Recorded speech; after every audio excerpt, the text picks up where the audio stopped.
Gracias por escuchar los podcasts de Radio Nacional. Acceda a todos los programas en rtv.es/a la carta. Espacio en Blanco. En Radio Nacional de España, con Miguel Blanco.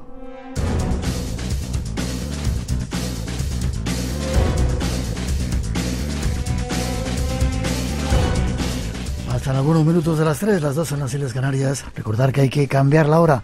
Entramos en horario de invierno y por eso tenemos una hora más especial del Espacio en Blanco.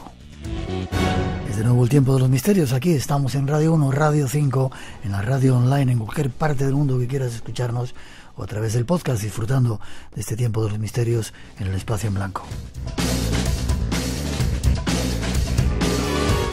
Llegando, según nos contáis, a más de 100 países en todo el mundo. Bienvenido de nuevo a este tiempo. Redes sociales abiertas y muchos temas esperando. De ellos nos dan datos ahora en los siguientes minutos.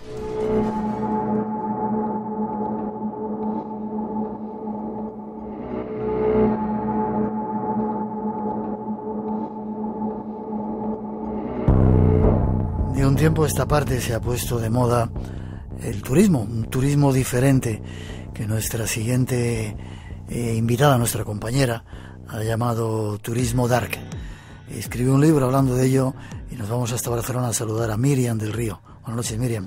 Buenas noches, ¿qué tal, Miguel? Bien, contento de que estés aquí de nuevo y que nos vayas a llevar de una vez más a esos lugares que a ti te gustan y que a mí también me gustan, ¿eh?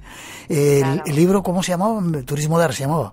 Turismo Dark o Turismo Oscuro, le pusimos en plan Dark porque quedaba así como más curioso, ¿no? Pero la realidad es que es un libro que está basado en el turismo oscuro, en esa otra manera de ver el turismo más alejado de lo que sería el turismo de masas, intentando conocer pues la cara B de la historia. Un poquito esa es el leitmotiv, vaya. ¿Y se encuentra fácilmente?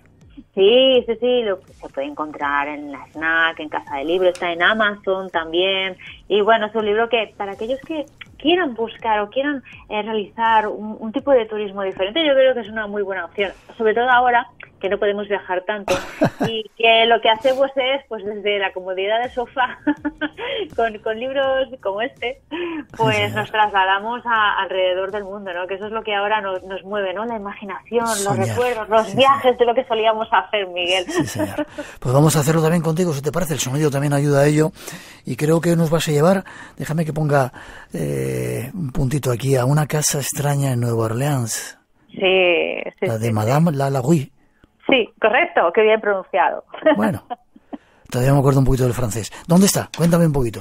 Pues mira, vamos a hablar de esta señora, de Phil Lalaurie, en Nueva Orleans, que es una casa que sigue en pie, en el 1140 de Royal Street, ahí apuntando para el posible nuevo viaje, y de la que, bueno, se cuenta que es la casa más embrujada de Nueva Orleans. Pero bueno, para los que... Yo creo que hay mucha gente que conoce a esta señora, porque fue muy conocida dentro de su ámbito y... Hemos hablado, discúlpame, alguna vez en el programa de ella, que era una tipa, una señora para echarla de comer aparte, ¿verdad? Sí, totalmente. Pero bueno, para los que no la conocen, un pequeño resumen. Sí. Esta pues es una señora, una dama de la alta sociedad del siglo XIX, que bueno, pues vivía con su tercer marido en esta mansión, ¿no? En esta mansión del estilo colonial, en el centro de la ciudad, sobre todo con todo su séquito de esclavos, porque en aquella época tener esclavos era sinónimo de poder y estatus, por tanto, cuantos más tuvieras, mejor, ¿no? De hecho, el marido de Delphine traficaba directamente con africanos, por lo que era muy habitual pues el tránsito de esclavos en su casa, ¿no? Algunos estaban un tiempo en la casa, después se marchaban a otra casa o supuestamente pues los vendían. El caso es que la familia Lalaurie pues tenía pues fama de ser una familia modélica que trataba bien a sus esclavos, que se preocupaba por ellos, etcétera, etcétera, hasta que un día la familia no estaba en casa, se declara un incendio en el que los bomberos pues bueno se ven obligados a entrar para apagar el fuego, y es entonces pues cuando sale a la luz esa escena terrible que pues muy pocos se hubieran imaginado y que algunos de los oyentes ya conocerán. Y es que se descubrieron, bueno, lo primero que hicieron fue descubrir a una esclava medio asfixiada, amarrada al horno de la cocina, y después, conforme fueron avanzando y fueron subiendo a las plantas superiores, allí empezaron a aparecer decenas de esclavos maniatados con signos de tortura. Al parecer esta señora tenía allí su propia cámara de los horrores, Miguel, ya que algunos esclavos pues estaban colgados del techo con argollas, otros estaban heridos, sin comida y en unas condiciones, pues imagínate, penosísimas, ¿no? Los supervivientes contaron que llevaban encerrados más de 4 meses y que Madame Lagorie los obligaba a realizar prácticas sexuales y los torturaba pues por placer.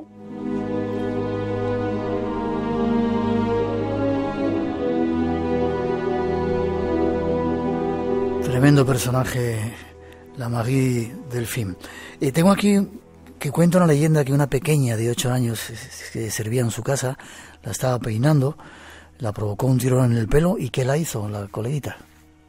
Pues simplemente por el hecho de haberle tirado del pelo, eso le causó pues muchísima molestia a esta señora y la leyenda cuenta que bueno, lo que hizo fue lanzarla por la ventana y que la niña pues falleció del golpe, claro, y que después lo que hacían era con estos esclavos que finalmente después pues iban falleciendo a causa de las torturas, o como por ejemplo esta pobre niña que le había tirado simplemente el pelo, en el jardín los iban enterrando a todos, ¿no? Imagínate, ¿no? Estamos hablando... Sí, perdón. Sí, no, esta esclava, la primera esclava que encontraron en la cocina, declaró haber sido ella la que provocó el fuego porque intentaba suicidarse. Sí. Totalmente, o sea, imagínate hasta qué punto llegaba esa locura por escapar de esa casa, de esa señora endemoniada, porque realmente esta señora yo la veo un poco como una asesina en serie de esclavos, pero del siglo XIX, claro.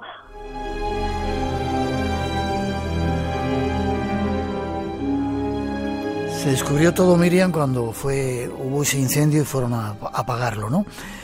Pero la historia continúa. Ella murió en 1842, tengo aquí. Sí, ella murió un tiempo más tarde, porque claro, pensaremos, bueno, pues esta señora evidentemente, ella no se encontraba en la casa, pero la atraparon, tuvo un juicio, eso es lo que imaginamos. Pero claro, las cosas a menudo no son así. El matrimonio fue arrestado, sí, pero claro, como esta gente pues tenía muchos amigos, con muchas influencias por supuesto, consiguieron escapar de la justicia y bueno, la historia cuenta que primero se refugiaron en Alabama y después se marcharon a París, donde finalmente pues parece que falleció, etcétera, etcétera, ¿no? El caso es que mientras esta señora huye, se siguen realizando pesquisas, investigaciones en la casa y en el jardín acabaron descubriendo, pues como el cadáver de esta niña que hablamos, que la pobrecita le había tirado el pelo a Madame Lagorie, y descubrieron centenares de esclavos que habían ido desapareciendo a lo largo de 2 años misteriosamente. O sea, todo, vamos, ella tenía allí una cámara de los horrores, yo creo, en el desván, y después todos los restos de aquellos pobres infelices, ¿no?, que habían sido asesinados o habían fallecido de las torturas que habían sufrido, ¿no? Terrible historia la de esta señora. Poco tiempo después llega un actor famoso y quiere comprar la casa, o la compra, ¿no? Ahí estamos con el apunte friki. Ahí vamos con el apunte friki, que sé que a mucha gente le gusta, claro que sí, porque, pues bueno, Nicolas Cage compró la mansión en 2017 porque él es un amante de los fenómenos extraños, está siempre, pues bueno, muy obsesionado con el ocultismo y le encanta, yo creo, dilapidar todo el dinero, toda la fortuna que él hace con sus películas, comprando pues todo tipo de objetos que tienen que ver con este tema, ¿no? Y compró la casa en 2017 porque, bueno, como se decía, que era la más embrujada de Nueva Orleans y quería experimentarlo de primera mano. Le costó $3 millones, pero al final acabó mal vendiéndola porque no podía pagar la hipoteca. Aunque otros dicen que la vendió porque las presencias de la casa le atormentaban. No sé, habrá que preguntarle a él a ver qué nos dice. Le preguntaremos. ¿Y hoy en día se puede visitar? ¿Uno puede ir a verla?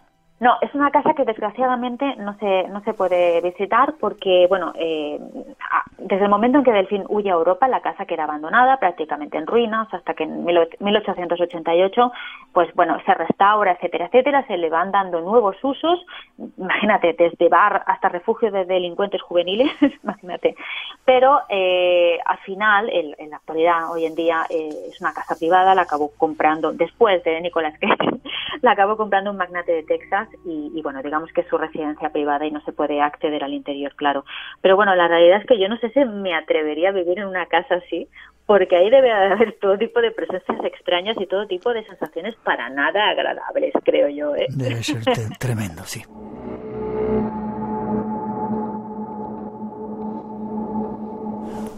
La casa más extraña de Nueva Orleans, ahí fue donde nos llevó Miriam del Río, nuestra compañera en esta nueva serie de Turismo Dark. ¿Sigues haciendo paseos por Barcelona? Pero enseñando esa otra Barcelona más oculta, más extraña, más misteriosa. Curiosa, misteriosa, sí. Puedes poner muchos adjetivos. Sí, en Barcelona seguimos haciendo rutas culturales con la empresa, con GoBCN. Evidentemente los grupos ahora, pues debido a la situación que nos encontramos, pues claro, son más reducidos, pero eso también le da un punto más a la visita de exclusividad, ¿no? Porque al final también pues la gente disfruta más en grupos más pequeñitos, de 9, 10 personas, y se puede disfrutar, nos pueden avasallar con preguntas, vale. Que a veces pues es más complicado. Vamos a ir dentro de poquito a Barcelona, quiero apuntarme uno de esos que me lleves a ver, ¿vale? Hombre, pues yo te espero aquí encantada, ya lo sabes. Me gustará. Forma de contacto, ¿dónde informarse de esto y de ese turismo dark que a ti te gusta, que estás un poco...? Pues mira, nos pueden encontrar en internet, en www.gobcn de Barcelona, rutas.com, gobcnrutas.com. Perfecto, ahí lo dejamos. Miriam, un placer. Un placer, como siempre. Seguimos viajando por esos lugares que nos gustan, a mí también me gustan, ¿vale? Claro que sí, un abrazo. Un beso grande, hasta ahora. Adiós.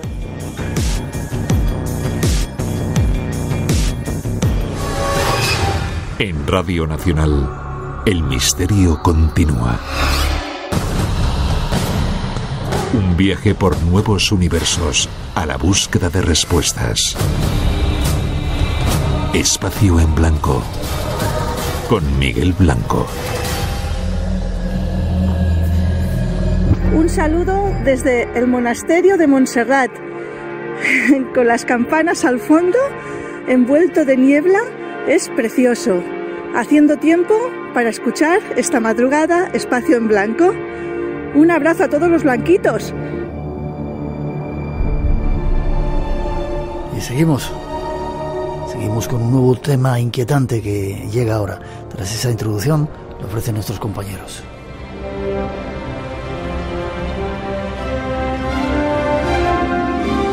Continuamos nuestro viaje visitando localidades de nuestro país para tratar de conocer algunos de sus secretos. Nuestro destino hoy es Talavera de la Reina. Talavera de la Reina, ciudad milenaria llena de historias truculentas, leyendas fantasmagóricas y pequeñas y grandes curiosidades. Brujas, alcaldes, nigromantes, presencias fantasmales, puertas al inframundo y mucho más es lo que podremos encontrar en ella. Y vamos a su descubrimiento de la mano de nuestro siguiente invitado.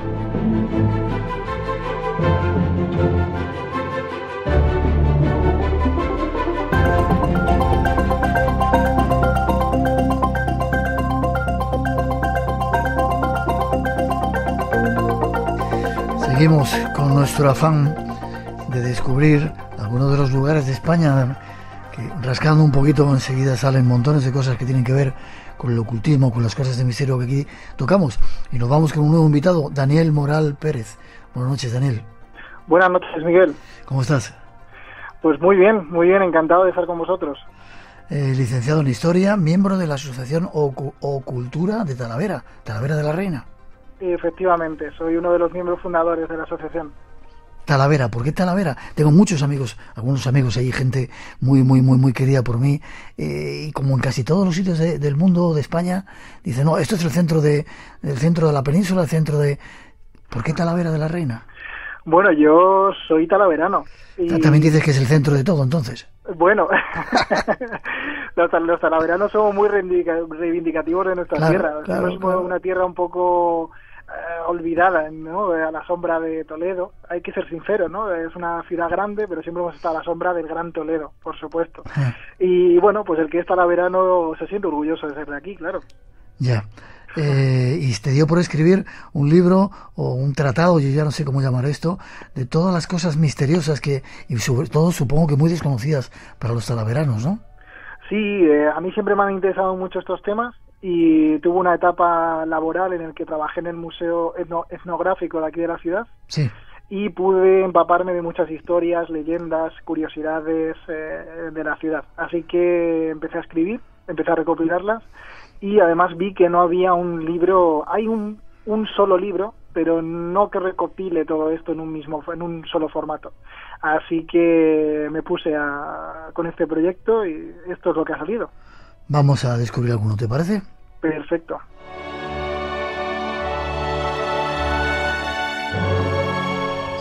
Si no conocéis Talavera de la Reina, merece un paseíto, merece una visita larga y prolongada. Era conocida quizá por ese trabajo que hacían de Sí, bueno, la cerámica de Talavera es nuestra seña de identidad. Al fin y al cabo es por lo que somos conocidos y además este año nos han dado el reconocimiento por parte de la UNESCO como patrimonio inmaterial, o sea que bueno, algo tenemos que decir sobre esto. Vale, cerámica, era muy importante, estaban en los grandes palacios, en las grandes casas de los señores, ¿verdad? Sí, está por toda la ciudad, incluso en los exteriores, bancos, plazas, fuentes, es una maravilla, es un museo al aire libre. Vale, vamos a ver la otra parte del museo, ¿te parece? Venga, vamos allá. Yo no sé por dónde empezar. Presencias fantasmales en el convento de San Agustín. ¿Dónde está el convento y hay fantasmas? Bueno, los hubo. Esto es digamos en el archivo, un día mirando, encontré un escrito y es que había alguien descubrió una historia sobre esto en un convento que ahora es el actual Museo Ruiz de Luna, el Museo de Cerámica. Este fue uno de los conventos más importantes de la Orden de San Agustín y hay un escrito de concretamente siglo XVII, vamos a poner, 1788 más o menos, en el que se habla de unos espíritus que estaban en el sótano, digamos.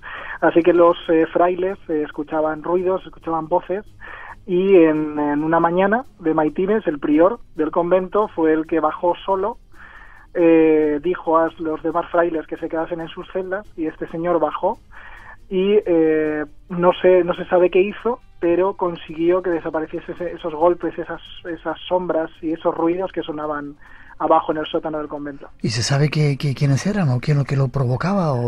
Bueno, pues la verdad es que no hay muchos datos. Esto, ya te digo, es un extracto de un escrito que escribió Antonio Duque de Estrada y se sabe quién era el prior, que fue Fray Nicolás del Espíritu Santo, y poco más se sabe de este tema, pero sí que tuvo que resonar en la Talavera de entonces, porque, bueno, ha llegado hasta nuestros días, porque se tuvo que hablar de ello mucho, la verdad.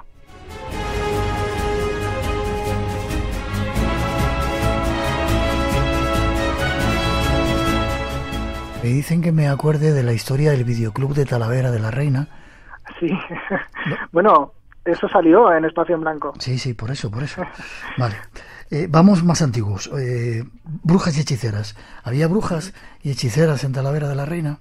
Muchísimas. La verdad es que nos ha quedado todo un registro de estas brujas o hechiceras, que a mí me gusta más llamarlas hechiceras.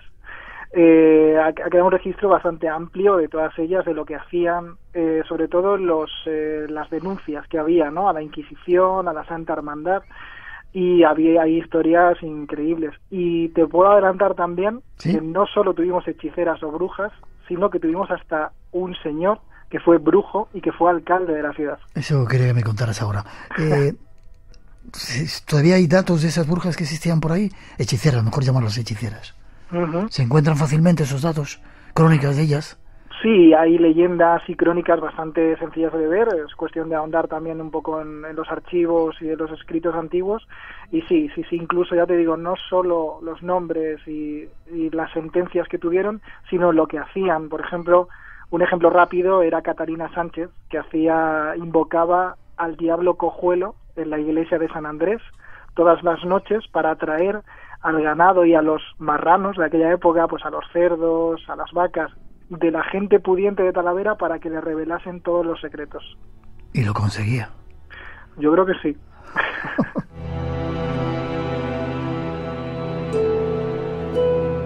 Es curioso, Daniel, cuando uno rasca un poquito en la historia, la cantidad de cosas de este tipo de asuntos que salen, ¿verdad? Totalmente, es increíble, de verdad que nadie es consciente a veces de lo que tenemos a la vuelta de la esquina, en nuestras calles. Cuéntame lo del alcalde nigromante, que no se nos olvide. ¿Qué hacía este alcalde? Bueno, esto es una historia increíble. Esto es un señor que se llamó Alonso de Montenegro y que llegó a ser alcalde de la ciudad, pero es que antes de ser alcalde era conocido por hacer magia negra, así de claro. Él y su hermana eran conocidos en la ciudad pues por todo tipo de detalles como comer carne humana, hacer diferentes encantamientos, provocar. Se dice que este señor provocaba fuertes tormentas y rayos para todos aquellos que eran sus enemigos. Bueno, hay de todo de este tal Alonso de Montenegro. ¿Y fue buen alcalde o...? Hombre, ha habido malos alcaldes en Talavera, pero yo creo que este se lleva la palma, sí, porque bueno, fue desterrado, se supo que había estado casado, se casó aquí en Talavera, pero ya llevaba casado en matrimonios anteriores que no se había divorciado, y esto se descubrió. Concretamente tenía 3 matrimonios anteriores que no se habían roto, son matrimonios, así que esto le hizo perder la alcaldía y se le desterró, y bueno, pues no se supo más de él. ¿Y de qué tiempo estamos hablando? Pues esto es del siglo XVI concretamente. Siglo XVI.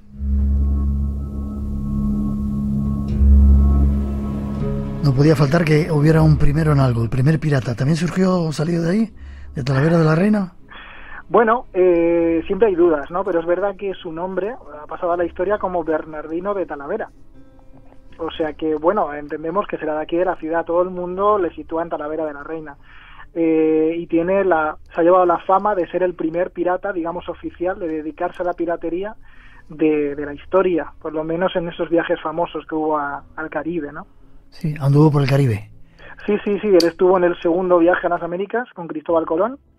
Y una vez que llegó allí, bueno, pues se hizo con una encomienda, tenía plantación de caña de azúcar, pero lo que pasa que, digamos que le gustaba mucho el ron, descubrió aquel manjar y se quedó allí haciendo cosas que no debía de hacer, digamos. Vale. El primer pirata que han salido de Talavera de la Reina. No podía faltar casos de ovnis. Hemos a veces tocado algunos casos con testigos. Es un lugar con mucha casuística ovni, ¿verdad? Muchísima. Además, actualmente es increíble las aportaciones que nos llegan a la asociación, a Cultura Talavera, donde un compañero mío, que es un gran experto en esto, José T. Flores, los recoge. Y yo he recogido algunos en el libro, 3 casos de aquellos muy importantes. Uno que ocurrió en 1967, que cruzó toda la península y del que hay bastantes datos, y algunos posteriores también, en el 76, y alguna sombra, alguna luz que alguien vio en el cielo en 2018. O sea que he querido hacer un pequeño recorrido por algunos casos que han sido sonados en cuanto a la temática ovni. Las luces se siguen mostrando en Talavera de la Reina. Uh-huh. Vale, como no, podía faltar una puerta al inframundo. ¿También la hay en Talavera? Sí, esto es sorprendente. Además, esto es algo que he podido vivir de cerca. Y ¿sí? Es un pozo Airón. Esto es una historia muy curiosa, porque yo creo que es como una exclusiva, ¿no? Como se suele decir en la prensa rosa y demás. Sí. Aquí había un documento de finales del siglo XIX, que está en el archivo actualmente, en el que sitúa un pozo Airón, que para el que no lo sepa... Te iba a preguntar, ¿qué es un pozo Airón? Sí, un pozo Airón son aquellos pozos o, bueno, lugares en los que se decía que era una puerta al inframundo. Normalmente eran pozos, lagunas, en los que una de las características es que no se veía al fondo. Por lo tanto, normalmente eran lugares donde se echaban basuras, aguas negras. Y este famoso Pozo Airón, que siempre se ha oído hablar de él, ya te digo, hay un documento de finales del siglo XIX que habla del Pozo Airón y que lo sitúa en un sitio concreto de la ciudad, concretamente en pleno centro, en el entorno de la Plaza del Reloj, calle Mesones. Y Miguel, te voy a contar que nosotros empezamos a indagar, a descubrir pistas, y es que, por ejemplo, la primera pista es que en la calle Mesones número 4, muy cerca de donde este documento sitúa el Pozo Airón, hay una puerta actualmente de madera tallada con una especie de diabla. ¿Sí? Increíble. Esto lo descubrimos hace poco con Ocultura y esto nos pareció una pista. Y la segunda pista es que en un lugar cercano, no quiero decir el sitio, no tengo permiso para decirlo, pero hay un comercio cercano que da a una casa antigua trasera en el que hay un patio y en el centro del patio hay un pozo cegado que está extrañamente con una forma octogonal. ¿Octogonal? y es la foto que aparece en el libro. ¿Tú? ¿Será el Pozo Airón? No lo sabemos. ¿Podremos ir a verlo algún día, Daniel? Claro. Tú solo me tienes que llamar y yo te llevo.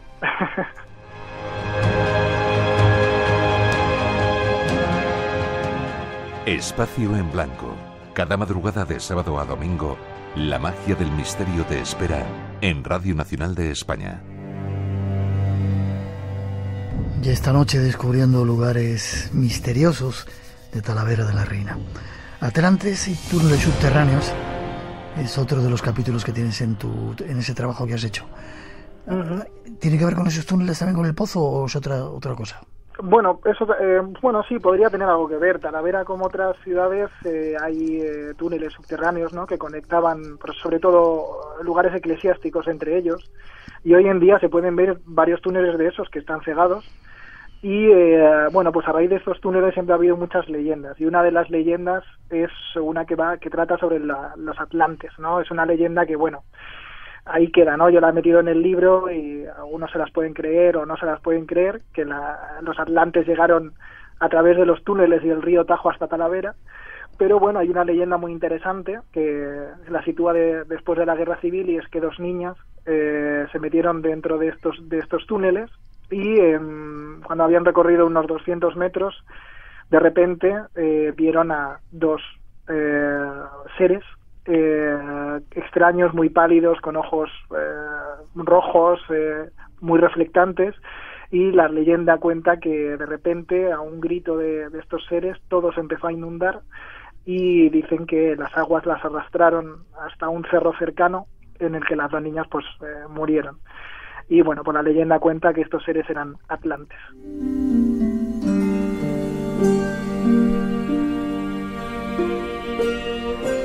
Qué curioso, ¿de dónde saldrán toda esa serie de leyendas, verdad, Daniel?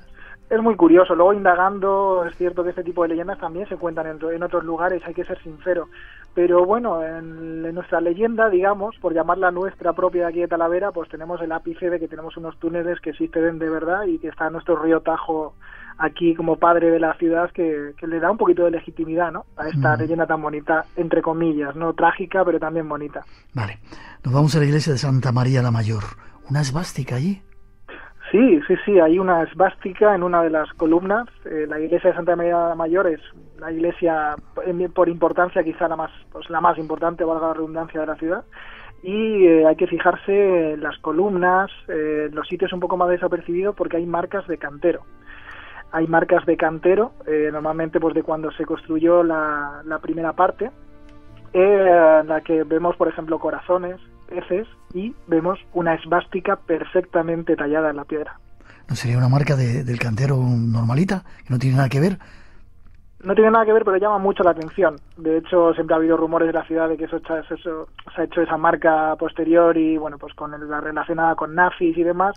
Y a mí me gustó meter este capítulo en el libro, pues dando a entender que esto es un símbolo que todos se conocen en la cultura budista, hinduista, y que, bueno, pues para este cantero le pareció un símbolo adecuado. No sé si lo había visto anteriormente. Me parece curioso cómo llegó a hacer este símbolo y por qué. Vale, una esvástica. ¿Y el cuenco del diablo dónde está? Pues el cuenco del diablo está en muchos cuencos de cerámica de la ciudad. Es un cuenco en el que se ve dibujado un diablo que quiere salir, por decirlo de alguna manera, de ese cuenco. La idea es que estos cuencos se utilizaban para beber vino, sobre todo en los conventos, y se decía que lo que había que hacer era beberse todo el vino y, al acabar, decir la frase "hasta ahogar al diablo". Así que de ahí viene estos cuencos del diablo, que cualquier persona que venga a visitar Talavera puede comprarse uno, o puede ver uno en el Museo de Cerámica.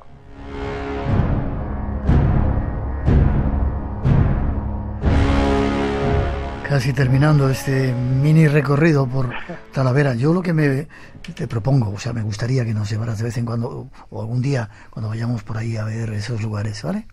Sí, por supuesto, estáis invitados. Sí que quiero hacerte un guiño, y es que todos los años organizamos desde la Asociación o Cultura Talavera las Jornadas del Misterio, a las que estás completamente invitado, tú y todo tu equipo. Vale, lo apuntamos. Cofradía de las Ánimas. ¿Hay ánimas también que andan por ahí como en Galicia? Bueno, pues sí, Sí, hay pues una cofradía de ánimas que ya lamentablemente ya no existe, pero bueno, llama la atención que hay incluso hasta una calle en la ciudad que es la calle de Ánimas. Y el origen es de esta cofradía que existió en la ciudad y que casualmente estaba en una de sus sedes, que era la iglesia de San Andrés, que es donde te he comentado antes lo de la bruja o la hechicera Catalina Sánchez. No sé si eso tiene algo que ver. Qué curioso. ¿El búnker más grande privado de España está en Talavera de la Reina? Está en Talavera de la Reina, está debajo de un hotel, el actual Hotel Évora.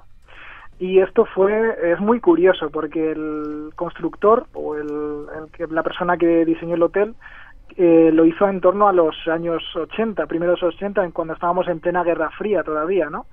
Y digamos que él tenía como un miedo, como un temor a que eso se extendiese y hubiese una tercera guerra mundial. Así que aprovechó los bajos de su hotel para hacer este búnker que puede albergar hasta 400 personas y que a nivel privado es el búnker dentro de lo que es el centro de España, por lo menos en el centro de España más grande que existe. ¿Y se puede ver?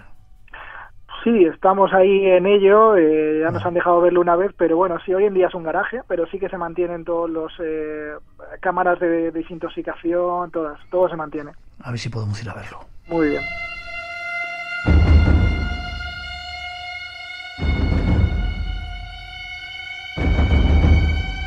¿Qué queda terminando, Daniel, de todas esas leyendas en la actualidad? ¿Ya hay alguna prueba? Porque si está vuestra asociación tratando de recuperar todas esas tradiciones y todas esas leyendas que han ido de boca en boca, y hay algo, seguís estando ahí los locos de la ocultura, locos en el buen sentido, ¿eh? Sí, seguimos rescatando historias, las personas nos comentan muchísimas historias. Nosotros evidentemente no somos expertos, no somos aficionados a esto, y las recopilamos, las recogemos, y de verdad que esto es una ciudad que sorprende, porque tiene mucha historia detrás y porque hoy en día guarda mucha gente muy apasionada por estos temas. Te decía que yo he estado muchas veces por ahí con grandes amigos que tengo, gente de la familia, y la mayoría de las cosas que he contado, ni idea. Daniel Moral, desvelando misterios talaveranos. Forma de contacto. ¿Y cuándo hacéis las jornadas? Pues mira, forma de contacto, tengo básicamente una página oficial en Facebook, que ¿sí? Es el nombre del libro, Talavera de la Reina Fragmentos. Uh-huh. Ahí podéis tener toda la información de cómo conseguir el libro, contactar conmigo directamente sin ningún problema. Sí. Y en cuanto a cuando hacemos las jornadas, pues esto ya lo lleva más José T. Flores, mi socio en Ocultura Talavera, pero ya te adelanto que será más a principio de año si se puede, claro. Ojalá se pueda. Daniel, gracias por el trabajo que estáis haciendo, por recuperar y por ser todavía la memoria viva de todo eso que sigue estando ahí. En cuanto rascas, encuentras que hay mucha amiga que tiene que ver con nuestros temas. Gracias. Muchas gracias a vosotros. Fuerte abrazo.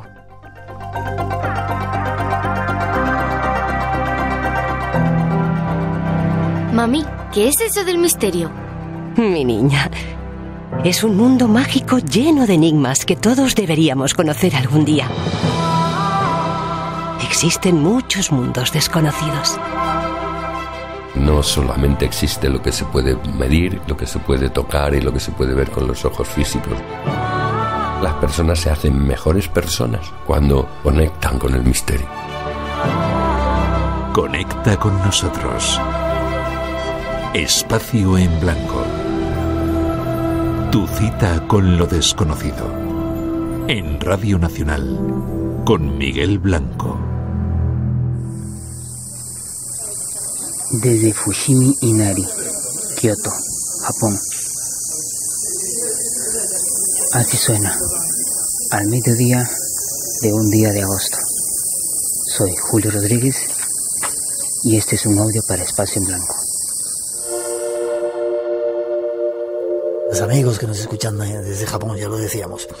Un nuevo compañero que nos va a llevar a buscar lugares con magia y creo que tiene que ver con la muerte. Ya veréis qué curioso.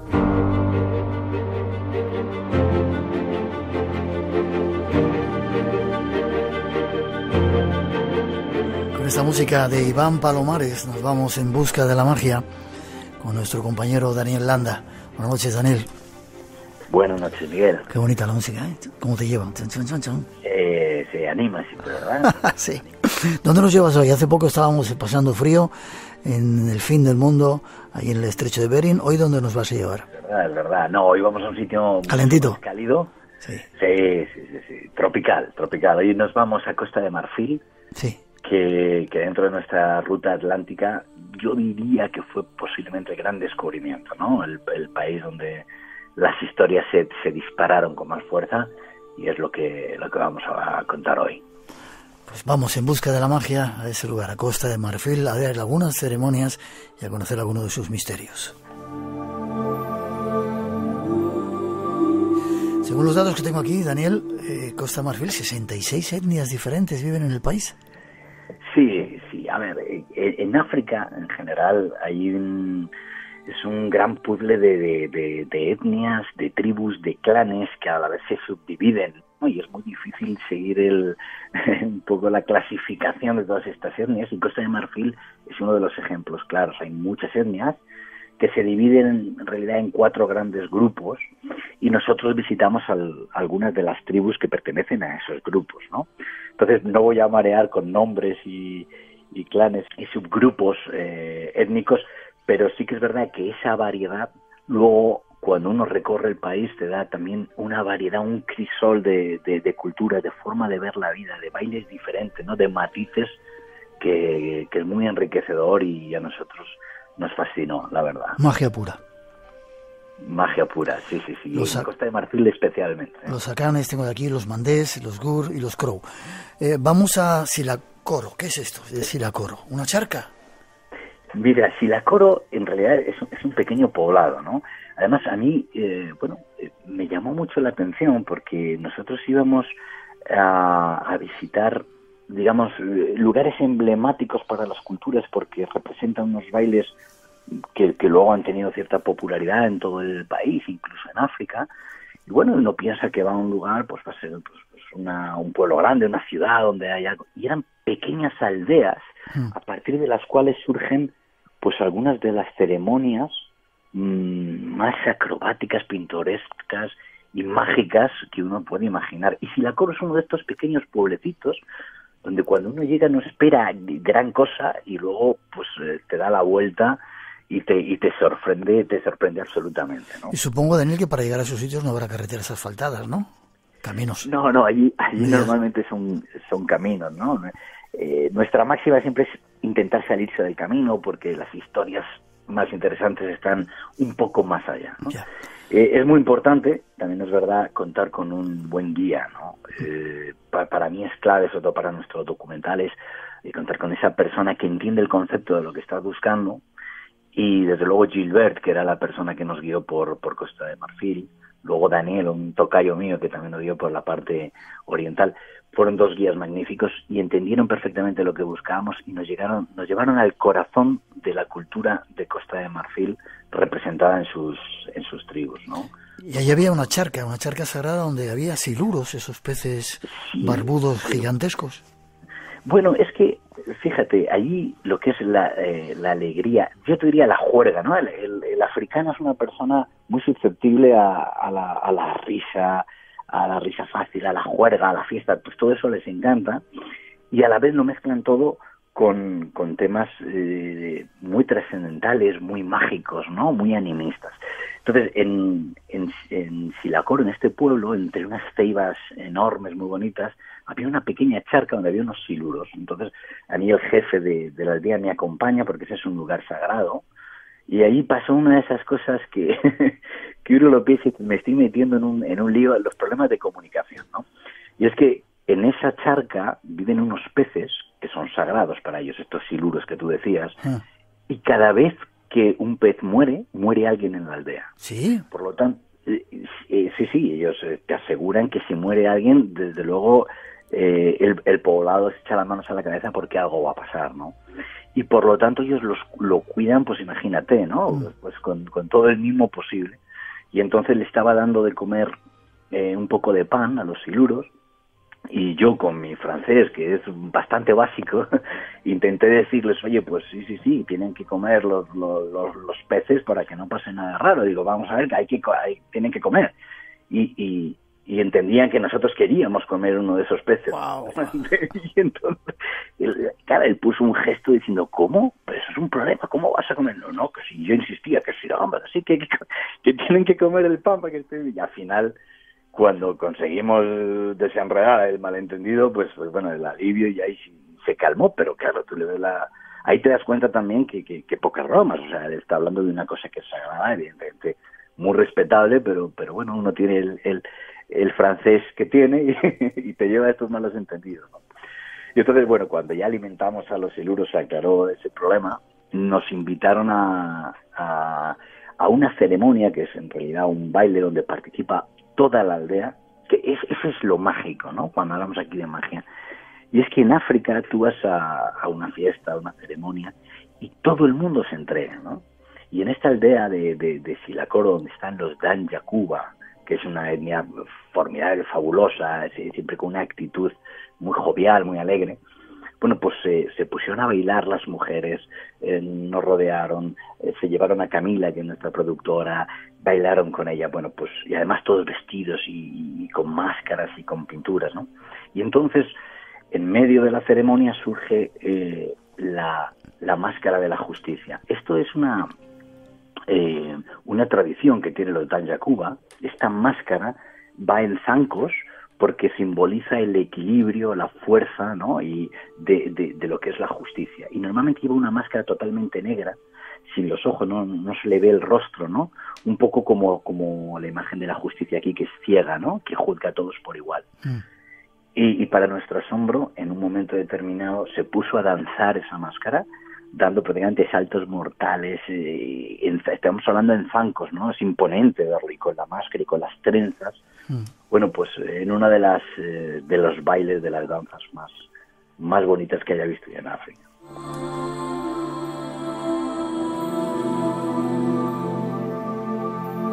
Estuviste también en otras carreras de máscaras, y no sé si nos lo cuentas o nos vamos al baile de las serpientes. ¿Tú eras? Bueno, mira, vamos a ir al baile de la serpiente, que es otra de las tradiciones más espectaculares allí. La carrera de máscaras básicamente es que en el camino entre un sitio y otro paramos y vimos como una especie de olimpiada tribal, ¿vale? Donde los clanes van con unas máscaras persiguiendo a unos atletas, ¿no? Y esto que puede parecer un juego sencillo, en realidad pues son auténticos atletas, y vistos con esas máscaras, ¿no? Parece un mal sueño, ¿no? Que te va persiguiendo una máscara detrás de otra. Y eso lo vimos casi en un intervalo, casi de casualidad, parando en un sitio, ¿no? Eso es Costa de Marfil también, ¿no? Pero sí, el baile de las serpientes ya tiene lugar en otra pequeña aldea llamada Jerusalén, que es de otra etnia, que son los Kru. Y este baile me impresionó especialmente por la participación de las niñas, unas niñas elegidas que son ilustradas en un bosque sagrado, es decir, no puede ser cualquiera, y que realmente son sometidas a... esto se puede considerar un baile, pero en el fondo es una exhibición atlética también, donde las niñas son lanzadas por el aire por un maestro que también está ejercitado y que viven para eso. Es decir, la gente que igual que la máscara de la justicia, estos maestros que lanzan a las niñas, son auténticas celebridades, ¿no? Ya las lanzan, pero luego las recogen, ¿no, Daniel? Las lanzan y las recogen, sí. Es muy acrobático, pero las cogen, ¿no? O sea, son celebridades, ¿no? Porque estamos hablando de gente que tiene, a los que se les concede ciertos poderes, y por lo tanto son gente muy respetable, y además esa tradición, pues una tradición sagrada que se va pasando en el bosque sagrado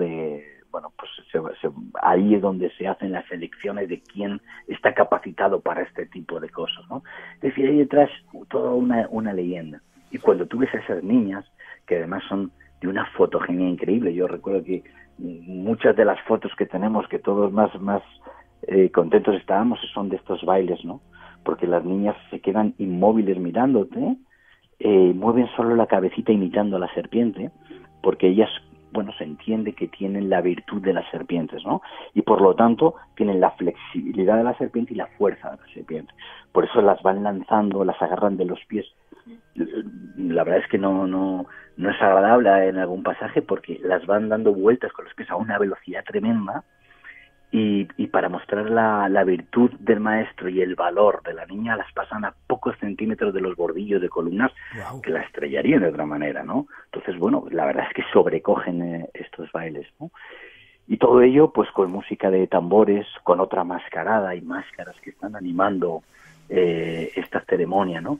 Entonces, cada vez que uno entra en Costa de Marfil, en una de estas ceremonias, es como que entra en un cuento, ¿no? Como cosas que has oído, como cosas de otro tiempo, sin embargo son actuales y se lo toman con una solemnidad y una dignidad que realmente pues dejan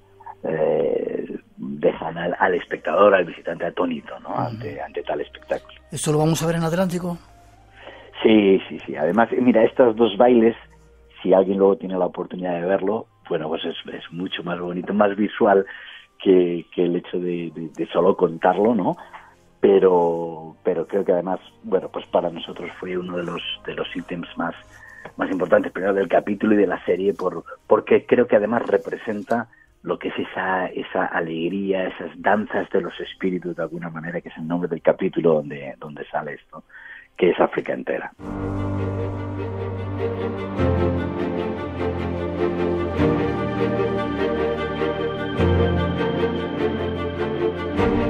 Qué bonito, Daniel, viajar de tu mano en busca de la magia por esos lugares que tú ya has visitado y que nos vas a volver a traer aquí con sonidos y que podemos ver en televisión. Qué bien, qué gracias te doy.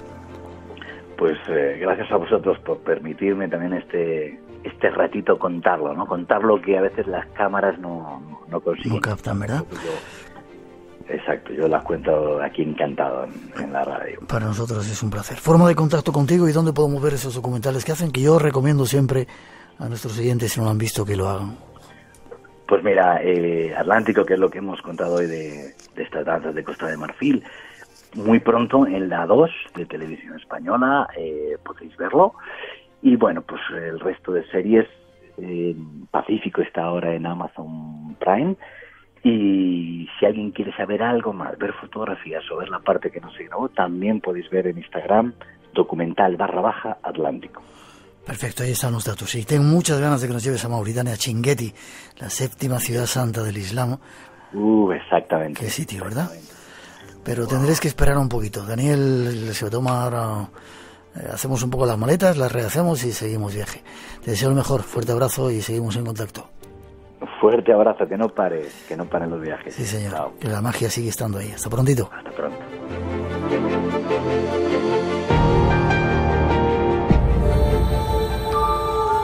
La noche nos hace ver y escuchar cosas que no existen. O tal vez sí. Espacio en blanco. Un lugar donde habita el misterio. En Radio Nacional, con Miguel Blanco. ¿Y qué me dice del hombre que vi colgando del techo? La mente tiene mucho poder, señora, sobre todo una mente afligida. Sé lo que vi. El agua, el claxon... Sin quererlo, todo ello ayudó a crear una imagen en su mente. Lo vi. Esas cosas que reprimimos acaban saliendo de noche, es inevitable. Le dije que no he visto ningún fantasma, pero no es verdad del todo. He visto muchos fantasmas. Pero no como usted los imagina. Un fantasma puede ser muchas cosas. Un recuerdo, un sueño, un secreto. El dolor, la rabia, la culpa. Sé por experiencia que la mayoría de las veces son lo que queremos ver. ¿Por qué iba a querer ver a mi carne de esa manera? Porque es mejor que no volver a verle.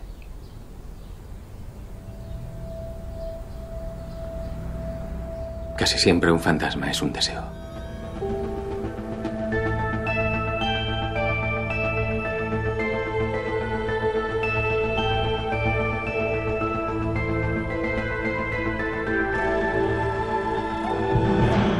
Esta música de Eduardo Tarrilonte, uno de nuestros músicos de cabecera, nos anuncia que llega el momento de la pausa. Unos minutos los tenemos que dejar con nuestros compañeros.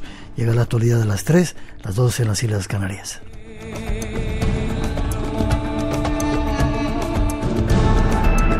Pues regresamos, tenemos todavía una hora hasta las 4, las 3 en Canarias para seguir buceando en ese mundo de los misterios. Hay muchos esperando, redes sociales abiertas y atentos, hay sorpresas. No os vayáis, que volvemos enseguida, tenemos todavía mucho que contaros aquí en este espacio en blanco de hoy.